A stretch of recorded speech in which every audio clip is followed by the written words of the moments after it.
Sustainable goals एक ऐसा शब्द जो सुनने में तो बहुत ही शानदार लगता है, लेकिन इसके पीछे दुनिया को नियंत्रित करने की एक मंशा छुपी हुई है। और भविष्य की पीढ़ी को बचाने के लिए उनके हिसाब से संसाधनों का उपभोग हो, बच के रहें, प्रकृति दुनिया की पूरी व्यवस्थाओं को सही तरह से सुचारू रखने के लिए सस्टेनेबल गोल्स को बनाया गया। लेकिन आप जानते हैं कि सस्टेनेबल गोल्स की ही आड़ पर दुनिया में न्यू वर्ल्ड ऑर्डर को इनिशिएट किया जा रहा है।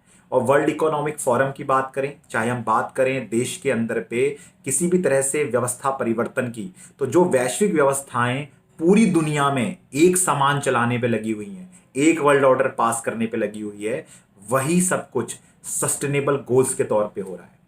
इसी सस्टेनेबल गोल्स में जो लगभग 13 नंबर का बिंदु है वो क्लाइमेट चेंज के ऊपर है साथियों। और ये जो क्लाइमेट चेंज का मुद्दा है ये सीधे जुड़ता है गौ माता से भी, खेती से, किसानी से, फलानी सभी चीजों से जो आप समझ सकते हैं। लेकिन आज मैं बात करने जा रहा हूं गौ माता के ऊपर।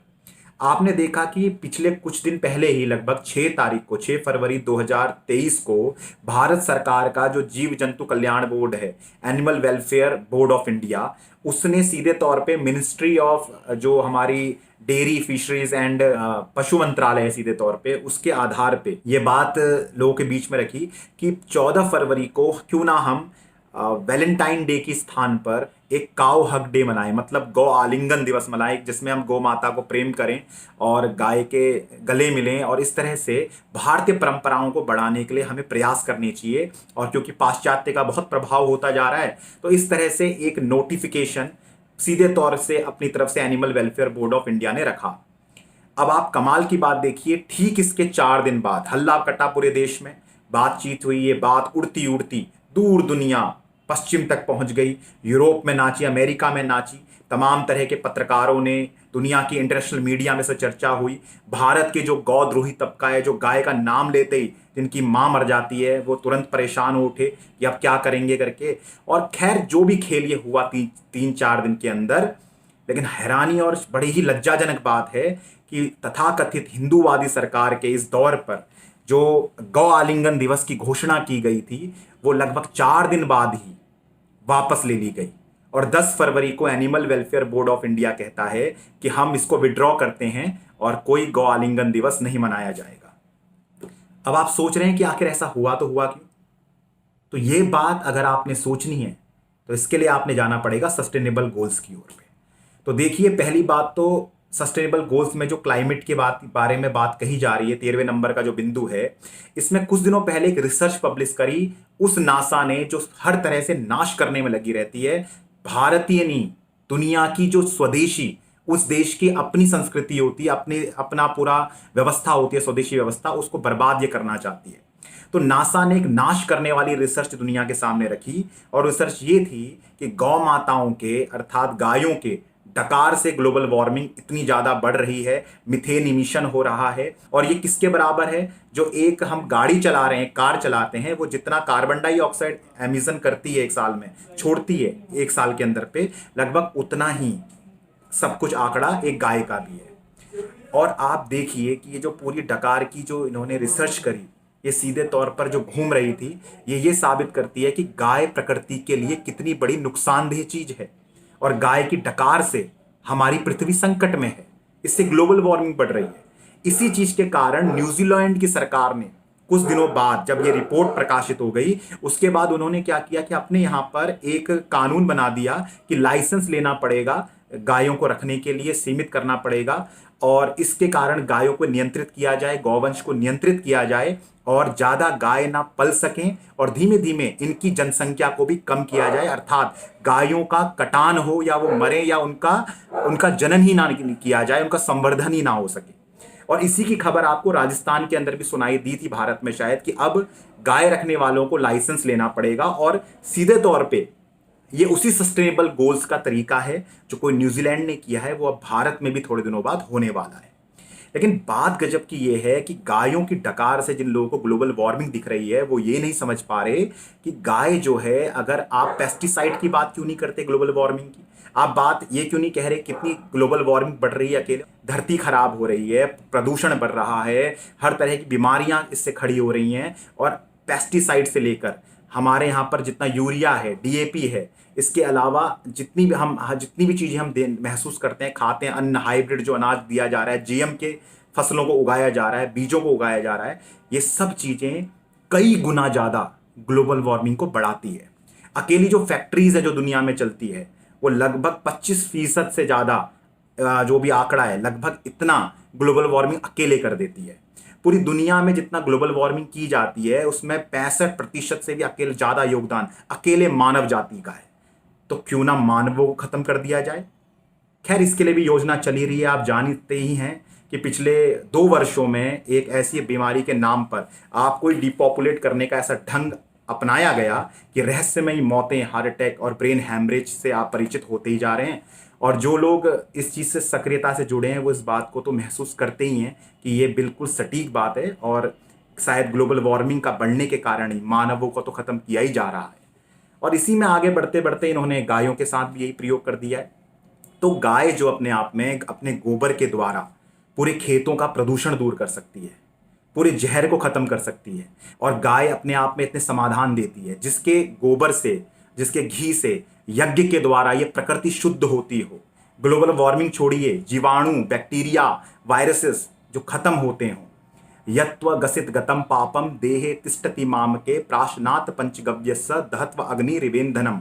जहाँ ये सूत्र होता हो कि पंचगव्य जो है वो बड़े से बड़ा वायरस को खत्म करने की क्षमता रखता है, और इस देश में पूरी प्रकृति को गाय ही अपने आप में बचाती है, जो धरती का सीधा स्वरूप मानी गई है, जिसके कारण खेत शुद्ध होता है, बीज शुद्ध होता है, खेती अच्छी होती है, व्यक्ति निरोगी रह सकता है, जलवायु अच्छी तरह से चलती है, वर्षा जिसके यज्ञ से सही रूप में होती है, जिसके गौमूत्र से और जिसके गोबर से हर तरह का जो समस्या है, जैसे हम आज कृत्रिम दुनिया में जी रहे हैं, तो पूरे ऑर्गेनिक फार्मिंग से लेकर नेचुरल फार्मिंग से लेकर हर चीज़ के विकल्प में वो दिखती है। और गोबर के घर जो होते हैं, जो कहते हैं सांस लेने वाले घर, जो सीधे तौर से ग्लोबल वार्मिंग को ख़त्म करते हैं, वो केवल गाय के गोबर से होते हैं। तो इन वैज्ञानिकों को, ये नासा को जो नाश करने वाली रिसर्च ये कह रही है कि गाय के डकार मारने से मीथेन बढ़ रही है, वो ये सोचती है कि तुम्हारे इस छोटे से मीथेन के जो गाय के डकार से निकल रही है, उससे कई गुना ज़्यादा प्रकृति को सफाई करने का, स्वच्छ करने का, साफ करने का,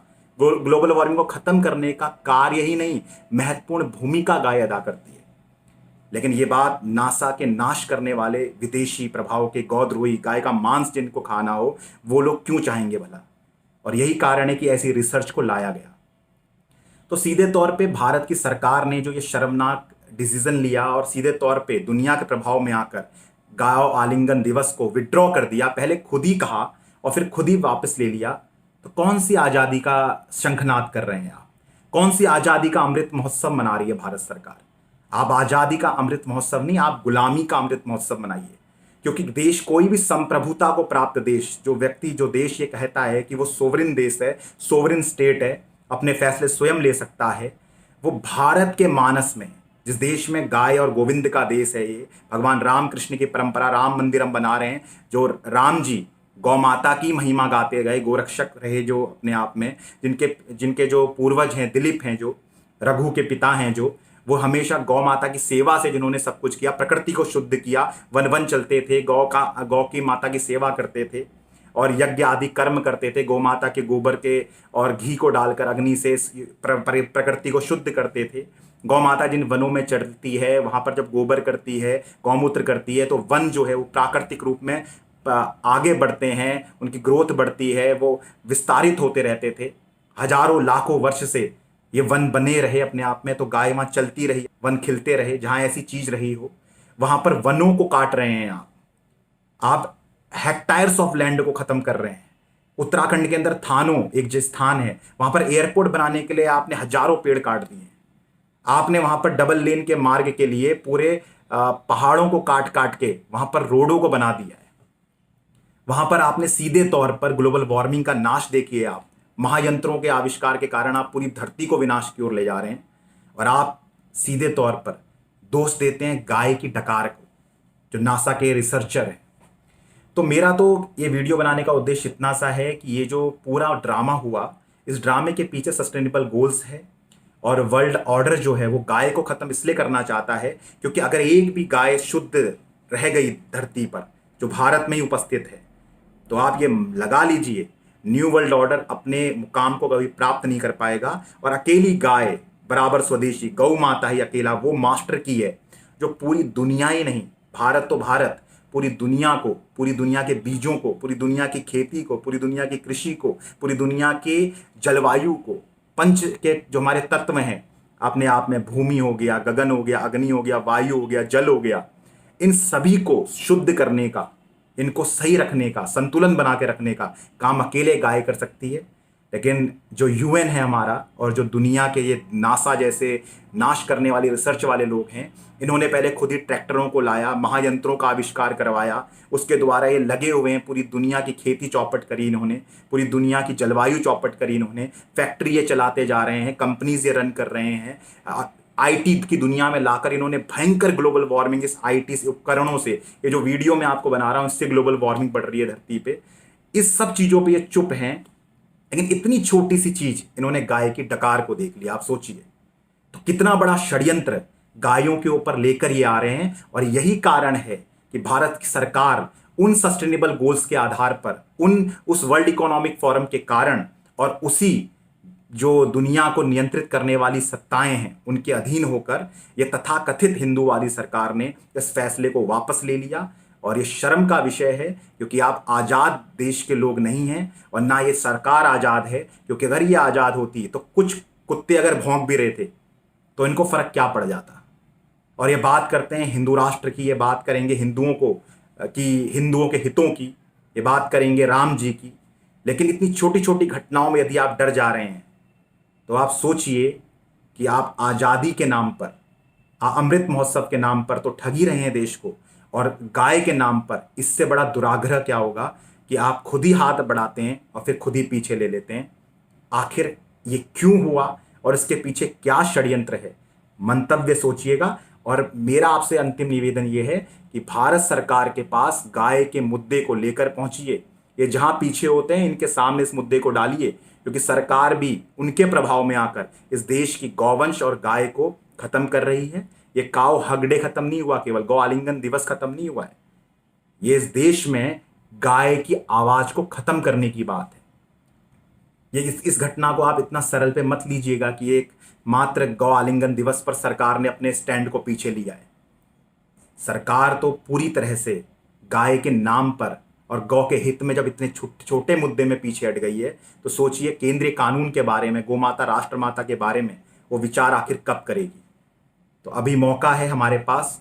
अगला जो जितना भी इस देश के अंदर पे चरण चल रहा है इन षड्यंत्रों का, अगर जितनी भी ये न्यू वर्ल्ड ऑर्डर के आधार पर केंद्रीकृत सत्ताओं का निर्माण किया जा रहा है, इसको अगर हमें जड़मूल से समाप्त करना है तो अकेले एक गाय पर्याप्त है। और गौ माता मास्टर की है दुनिया की हर समस्या की, और भारत की हर समस्या की। प्रामाणिकता के साथ कभी मिलिए, हम आपको बता सकते हैं। बोलिए गौ माता की जय। वंदे मातरम। भारत माता की जय।